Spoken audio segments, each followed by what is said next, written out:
हनुमान जी की निष्काम सेवा। जितना कार्य श्री राम जी के चरित्र में, राम जी की लीला में श्री हनुमान जी ने किया, उतना कार्य अन्य किसी ने नहीं किया। इसलिए लिखा रामायण महामाला रत्नम बंधन जात में। रामायण महामाला के रत्न है। माला के रत्न गिर जाए तो माला शोभा शून्य हो जाए।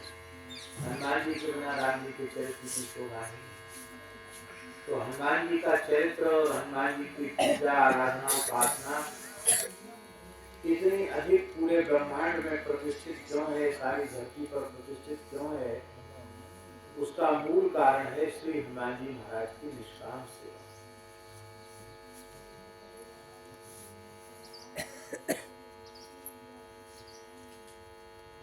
विभीषण जी को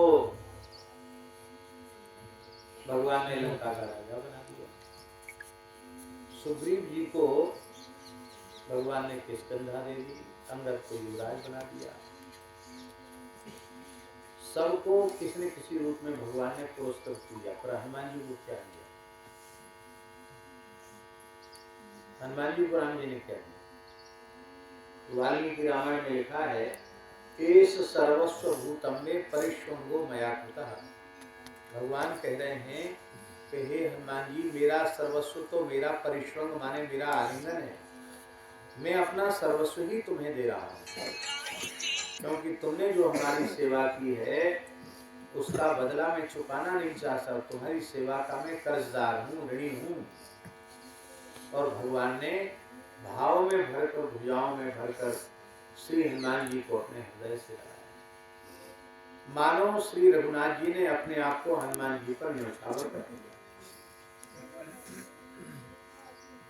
लंका युद्ध हो गया, लंका विजय हो गई, भगवान श्री राम अयोध्या आ गए, भगवान का राज्याभिषेक हो गया।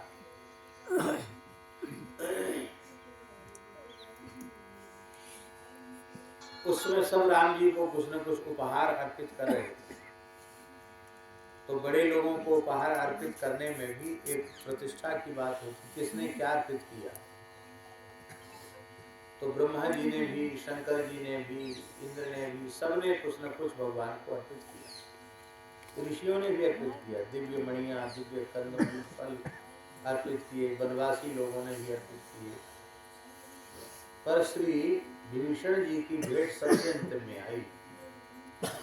सब लोग सोच रहे थे विभीषण जी क्या भेंट करें, तो विभीषण जी ने तो ऐसा समझो कि अपना सर्वस्व ही राम जी को भेंट कर दिया। रावण ने त्रिलोक विजय करते समय जिस जिस देवता के पास, जिस जिस ऋषि के पास, जिस जिस सिद्ध के पास ऐसी मणि थी जो त्रिभुवन में दुर्लभ थी, उस मणि को छीन लाया रावण। नागलोक से, पाताल लोक से, स्वर्ग से, ब्रह्मलोक तक से मणियों को छीन के लाया था। सब जगह से छीन छीन करके मणियों को लाया था। तो उस समय सबसे अधिक मूल्यवान मणियां रावण के खजाने में थी। उन मणियों को भी, जो उनमें सबसे उत्कृष्ट थी, उन मणियों की माला सुग्रीव जी ने राम जी को राज्याभिषेक में उपहार के रूप में अर्पित करने के लिए बनवाई। और सबसे पीछे राम जी के कंठ में वो माला उन्होंने डाली। ऐसी दिव्य माला थी कि दसों दिशाएं चकाचौंध से भर गईं। ऐसी दिव्य मणियां, सब जय जयकार करने लगे। विभीषण के भाव थी कि अपने लंका का अमूल्य धन ही राम जी को अर्पित कर दिया। और अर्पित करने के बाद उस मणि की माला के प्रति सबका आकर्षण हो गया। क्यों? राम जी के पास जो वस्तु आ रही थी वो उपहार में लेकर के किसी न किसी को प्रसाद रूप में दे रहे थे। कई चीजें तो जो लाते थे उन्हीं को प्रसाद रूप में दे देते थे। तो सब सोच रहे थे राम जी तो अनंत कोटि ब्रह्मांड नायक हैं, सर्वेश्वर पर ब्रह्म है, रमा निवास है, इनको क्या कमी है, ये तो सबको प्रसाद ही बना करके दे देते हैं। अब ये मणिमाला भी लगता है विभीषण जी को ही दे, लेकिन राम जी ने किसी को दिया नहीं। क्यों? उसके ग्राहक बहुत थे, उसके बहुत ग्राहक थे। सोचते थे राम जी को क्या जरूरत है, राम जी हमको दे देंगे। इंद्र सोच रहे थे कि ये मणि तो भगवान, ये माला तो हमको देंगे भगवान। और वरुण, कुबेर, यमराज, अग्नि, सूर्य, चंद्र सब सोच रहे थे हमको मिलेगी, हमको मिलेगी, हमको मिलेगी। विभीषण जी के भी मन में था कि राम जी को तो जो चीज मिलती किसी न किसी को दे ही देते हैं, तो हो सकता है ये प्रसादी रूप में हमको ही मिल जाए। राम जी के कंठ वाला लंका की वस्तु, अमूल्य वस्तु लंका में सुरक्षित, और इसकी महिमा बढ़ जाएगी। विभीषण जी के मन में ये बात थी और सुग्रीव जी के मन में ये बात थी कि सबसे अधिक सहयोग तो हमारा है, हम राम जी के मित्र भी हैं, तो ये माला तो राम जी हमको ही देंगे। अंगद जी भी मन में सोच रहे थे मेरे पिताजी ने हमारा हाथ राम जी के हाथ में मरते समय दिया है, तो मैं तो एकमात्र तो पुत्र तो मैं ही हूँ राम जी का, राम जी मुझे देंगे। सबके मन में बहुत, केवल उनमें हनुमान जी ऐसे थे जिनके मन में उस मणिमाला को लेकर या कोई उपहार के प्रति कोई आकर्षण नहीं था, क्योंकि वे तो अपने कर कमल में राम जी का चरण लेकर के उसको निहार रहे थे, धीरे धीरे चरण दबा रहे थे। तो श्री राम जी ने लीला की, वह मणिमाला, बैठे, वह मणिमाला प्रलय नहीं हो रहा है, बहुत जरूरी है, लेकिन बहुत जरूरी है। मणिमाला श्री जानकी जी को,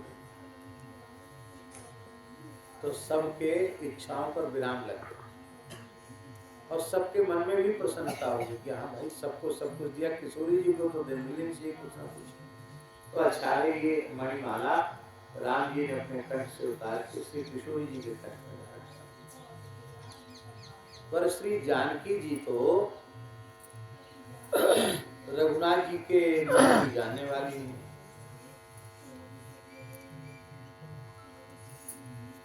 कैसी सी एक ही जानने हारी, हाँ की जानने हारी, मन मुदित उतारी।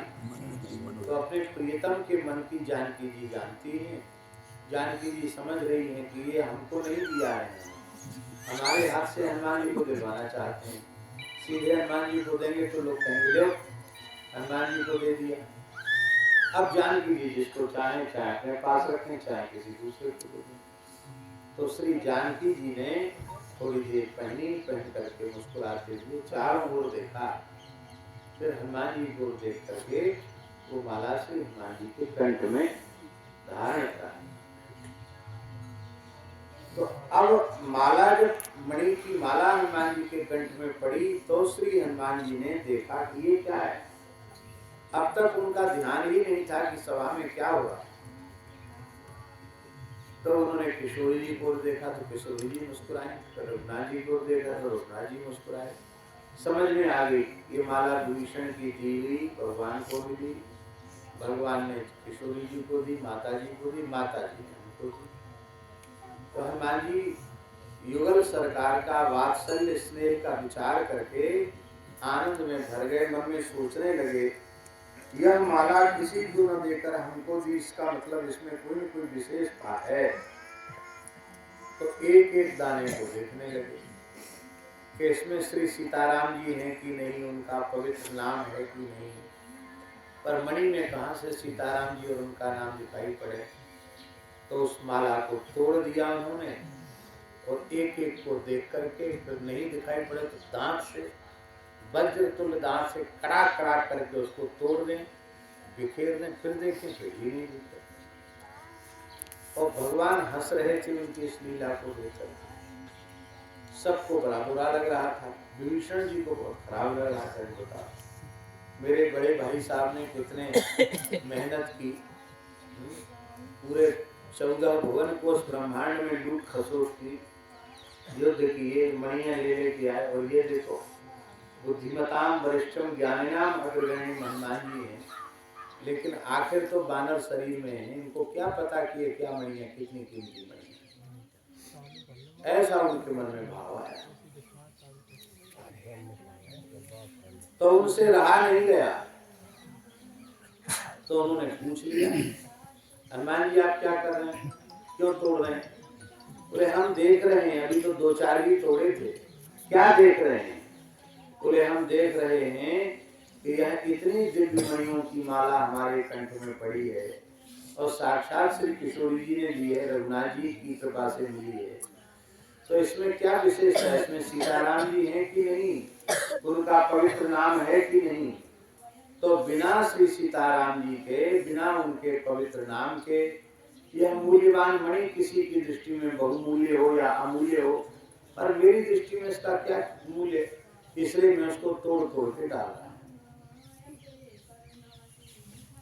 विभीषण जी ने कहा, रे भाई हनुमान जी, आप इसमें राम जी को, राम जी के नाम को देख रहे हैं, आपने इतना बड़ा पर्वताकार शरीर धारण किया है, इसमें सीताराम जी है, उनका नाम है क्या? तो हनुमान जी ने हाँ, इसीलिए मैंने धारण किया है क्योंकि इसमें श्री सीताराम जी हैं, इसमें श्री सीताराम जी का नाम है। तो खोली त्वचा, हनुमान जी अपनी त्वचा को चीर दिया, वज्र तुल्य नखों से अपने मस्तक से लेके चरणों तक की सारी चमड़ी को घेर दिया, और ऊपर से नीचे तक, चरण से लेके यहाँ शीर्ष तक हनुमान जी के प्रत्येक रोम रोम में श्री सीताराम, श्री सीताराम, श्री सीताराम, श्री सीताराम, श्री सीताराम नाम ही दिखायो, नाम खोल करके दिखा दिया। प्रियदासी कहते बुद्धि हरी है, सबकी बुद्धि का हरण हो गया, और फिर अपने हृदय को भी चीर कर हृदय सिंहासन पर बैठे हुए श्री सीताराम जी का दर्शन कराया। तब विभीषण जी भी चरणों में पड़ गए और सब के सब हनुमान जी के चरणों में पड़ गए। हनुमान जी अपने पूर्वत स्वरूप में हो गए। और फिर भगवान ने आज्ञा दी कि यह मणिमाला हनुमान जी मेरी आज्ञा से आप सदा अपने कंठ में धारण करें। आज भी हनुमान जी श्री किशोरी जी रघुनाथ जी की दी हुई और मणिमाला और अपने कंठ में धारण करते हैं। तो अब कितनी बड़ी निष्काम सेवा हनुमान जी